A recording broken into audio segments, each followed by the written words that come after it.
E aí, minha gente? Eu sou a Joana e é um prazer encontrar com vocês aqui para contar história de Trancoso, história de terror, enfim, causos em torno da fogueira, que é onde a gente se reúne para as nossas histórias. E vamos para de hoje. E ajuda a gente, se inscreve, deixa like e vamos lá. 2 noivos e um lobisomem.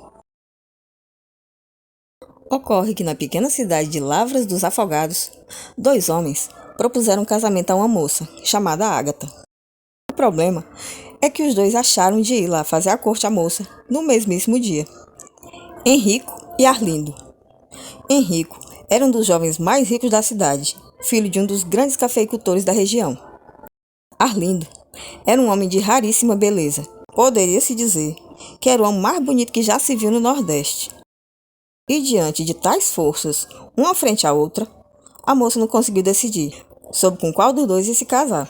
Sobretudo por um detalhe. Henrico podia até ser o caba que mais tinha dinheiro na região, mas era feio. Feio, pobre que armaria, não tinha diabo que aguentasse olhar por muito tempo.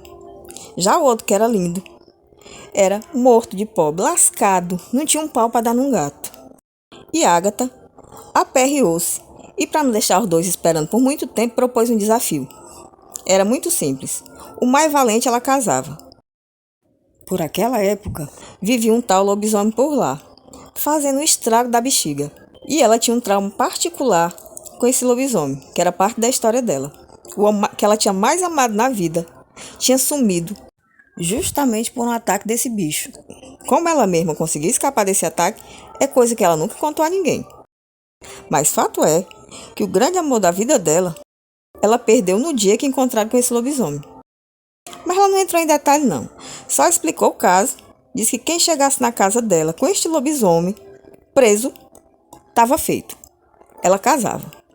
Assim sendo, os cabas que tinham chegado na casa dela, já meio que com a certeza de que ia dar certo, quando olharam um para a cara do outro, a antipatia nasceu de imediato. E eles já começaram a se medir, a se comparar e tudo mais, e cor de meia hora já se odiavam da vida toda, sem antes nunca terem se visto.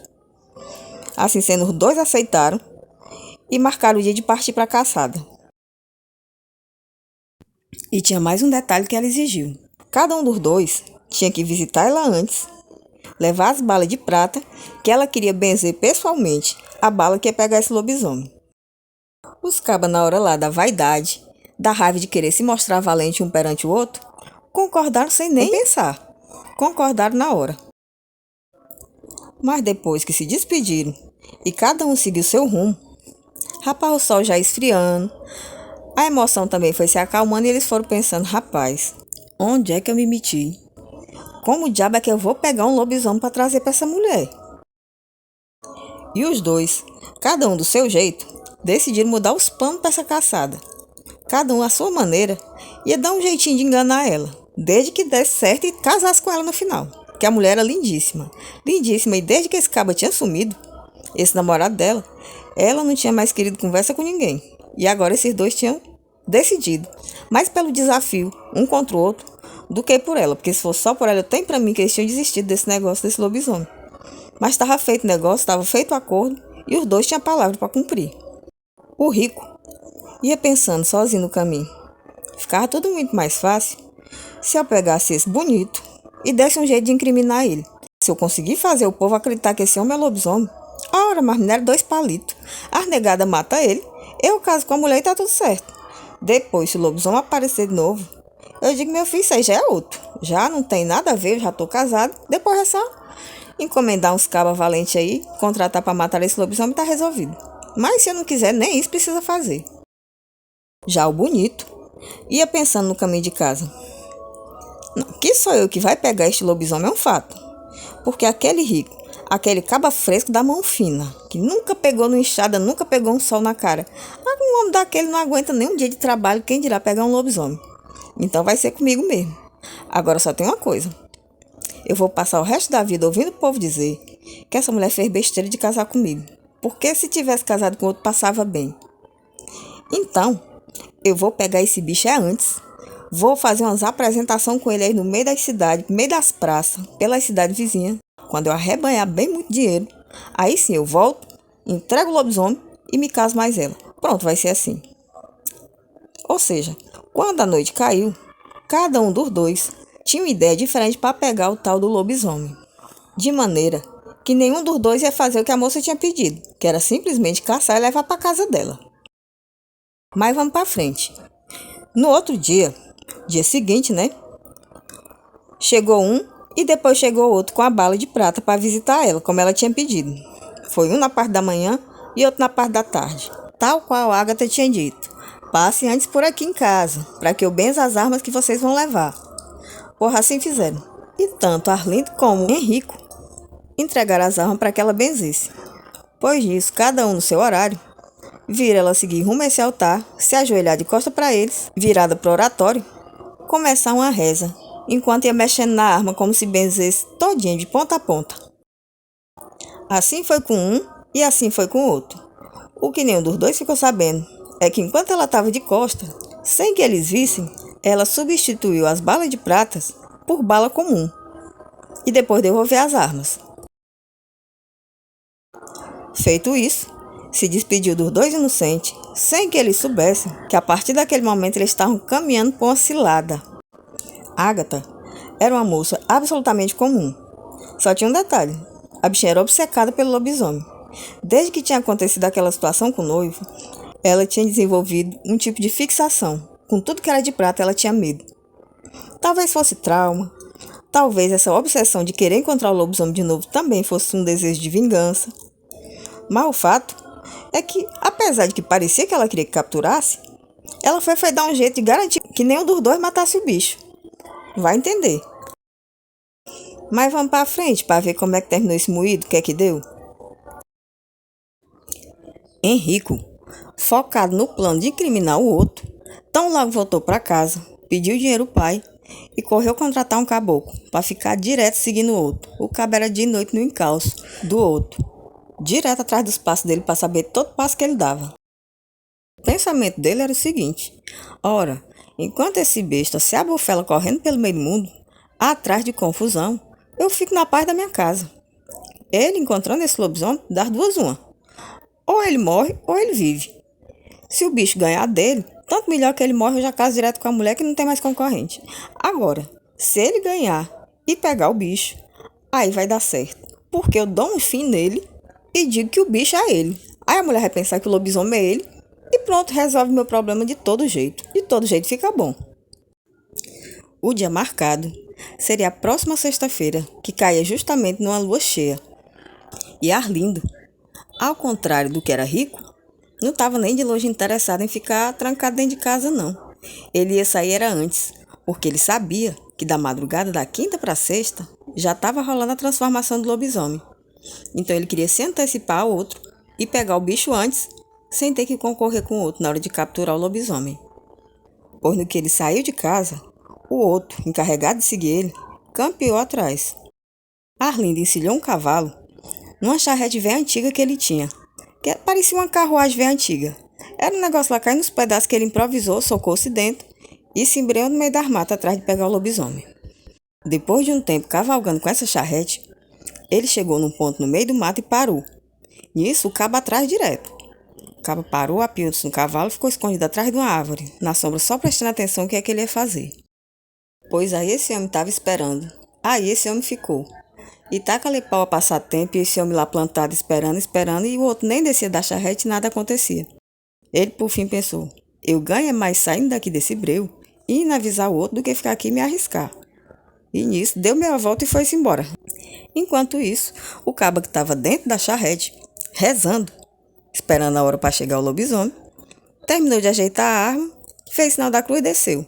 No que ele desceu, olhou em volta, campeou, foi para a parte de cima da charrete e deitou-se, e ficou lá deitado de uma maneira que não dava para ninguém ver ele lá em cima. Pois no que o informante chegou na casa do rico mimado e avisou a ele o que tinha acontecido, o cabo ficou pensando: rapaz, diabo é que ele ficou fazendo lá dentro, sem descer? Será que é o lobisomem mesmo? E eu não estou sabendo. Bom, se for, tanto melhor, que eu não preciso nem gastar o meu miolo para inventar uma história mentindo. Mas aí para ir lá buscar ele, como é que faz? Aí ficou matutando, mas não demorou muito não, depressa. Ele chamou uma peãozada que trabalhava para o pai dele e inventou essa história, mas contou como se fosse uma verdade absoluta e ele tivesse certeza. Pronto, os cabas passaram em casa para avisar as mulheres que iam sair para pegar um lobisomem. Antes do sol nascer, a cidade todinha já sabia da história. Pois assim, a caravana avançou no rumo que o homem tinha indicado e taca-lhe pau no caminho escutar os ruídos do lobo. Aqui e acolá escutava bem longe e a lua brilhando no céu. Até que com pouco avistaram a tal da charrete. Henrico tomou logo a dianteira e, se amostrando, correu logo até a carruagem, para o povo ver que ele era corajoso e que ia provar o que ele estava dizendo. Mas quando abriu a portinhola da bicha, era o canto mais limpo. Cadê o homem? Arlindo, como a gente sabe, estava na parte de cima da charrete, bem quietinho, só esperando o bicho para caçar. Acostumado à caçada, que a gente sabe que pobre não tem carne fácil, estava lá sem se preocupar com nada e atento a tudo. E se não olhou para baixo, no rumo onde estava o outro, é porque outra coisa chamou a atenção dele. No meio dos matos, começou um sacudido nos galhos, a zoada dos passos de um bicho que vinha correndo no rumo deles. Ora, meu filho, em pouco tempo, apresentou-se a figura diante dos olhos deles. Foi mesmo no meio do povo. Quem vinha chegando de cavalo arredou ligeiro, fez meia volta, e o pipocado foi grande de gente correndo por dentro dos matos, por tudo que era lado. Os cabas valentes que o homem tinha trazido, não ficou um para contar a história. E ele próprio, o rico, amedrontado, emburacou-se nessa charrete e lá dentro ficou trancado. O lobisomem, pois ficou andando em círculo em volta da charrete, viu um cabo em cima e outro por dentro. Ele não estava vendo o que estava em cima, mas estava interessadinho no que estava lá dentro. Menino e o rico se tremia, cobria a cara e se benzia. E o bicho, rosnando e andando em volta, e sacudia e ameaçava virar a charrete. Quando foi com o tempo, plantou os pés na porta, emburacou e fechou a porta e ficou lá trancado com o caba rico, o lobisomem. Nesse mesmo instante, o outro que estava na parte de cima aproveitou para pular, enquanto o bicho estava muito entretido, comendo o Henrico, trancou a portinhola pelo lado de fora, deixando os dois presos lá dentro. Mas no que ele terminou de trancar, que foi botando a chave no bolso, quando se espantou foi a pancada na cabeça por trás. Tomou uma chibatada que ele não viu quem deu. Caiu desmaiado.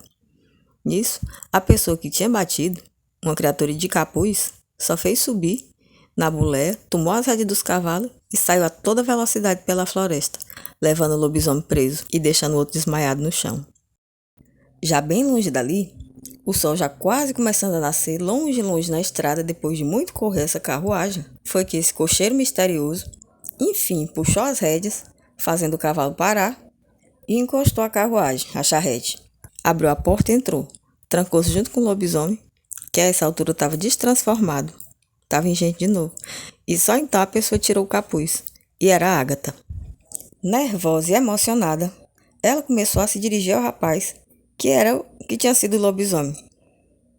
Disse a ele: desde o dia que eu descobri que era você o lobisomem, eu lhe prometi que eu ia lhe encontrar de novo. E se muito demorei, é porque não achei gente com coragem para ele procurar no meu lugar. Porque eu mesmo, se fosse, armaria pro saco, né?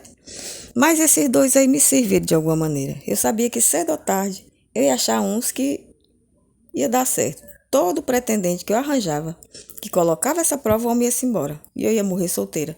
Por um lado era bom, porque eu não queria me casar com outro que não fosse você. E para mim essa maldição não é nada que a gente não possa quebrar. De fato, Ágata, desde que viu o noivo sumir no vulto de um lobisomem, ela achou que ele tinha morrido engolido pelo bicho. E levou tempo até ela entender que na verdade ela fez foi se transformar nele.